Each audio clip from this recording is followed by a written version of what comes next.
Dear Mom and Dad, dear sister, dear brother, dear loved one, I know that you believe in God, and I do not. You fear that hell awaits the non-believer, but I will not. You accept the Bible as true, but I cannot. Throughout recent months and years, you've stood on my doorstep, made countless phone calls at all hours of the day and night, sent me long letters, given me books and sermons, invited me to church, and prayed nonstop for my salvation. And after all the pleading, the raised voices, the confusion, anger, and tears, after all we've been through, I know how frustrating it must be that I still do not see things your way. Please know that I'm equally frustrated because you demand boundaries of respect for your own worldview while continuing to intrude and interfere uninvited into mine. This brings us to a critical moment where I must say some difficult things and draw a very clear line in the sand. If you continue to misrepresent the theory of evolution by using the word theory in an intellectually dishonest way, we have nothing more to talk about. If you dismiss the evidence of evolution by natural selection observable in our world and in our own DNA,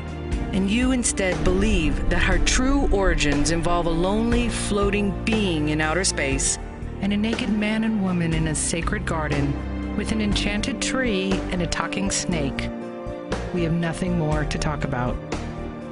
If you believe it makes sense that God would send a moral, trustworthy, honest, loving, hardworking, charitable non-believer to eternal torture in hell, yet would allow a serial killer to enter heaven after a deathbed conversion, we have nothing more to talk about. If you believe human beings could live to be almost 1,000 years old in the Bronze Age, we have nothing more to talk about. If you believe that a church, God's house, should ever need to buy an insurance policy against disaster, we have nothing more to talk about. If you'd pay a $2,000 insurance deductible toward an invasive surgical procedure performed by trained doctors, recover over a period of weeks with prescription medications invented by scientists, and then thank God for his divine healing, we have nothing more to talk about. If you believe it's moral and righteous to thrust the tip of a sword into the beating heart of a baby, if you think it's reasonable that an all-powerful, loving God would not prevent 300,000 men, women, teenagers, and infants from drowning in a tsunami because he works in mysterious ways, if you believe that any loving God would allow a child to die of cancer in the arms of his grieving parents, we have nothing more to talk about. If you believe in giants, supermen, unicorns, flying chariots of fire,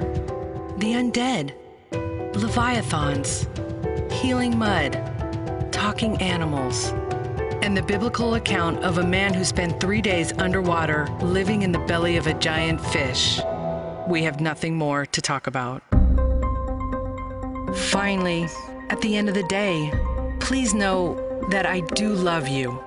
But after all these unbelievable stories have been brought to light, if you still believe the burden of proof is on me, that my position is the unreasonable one,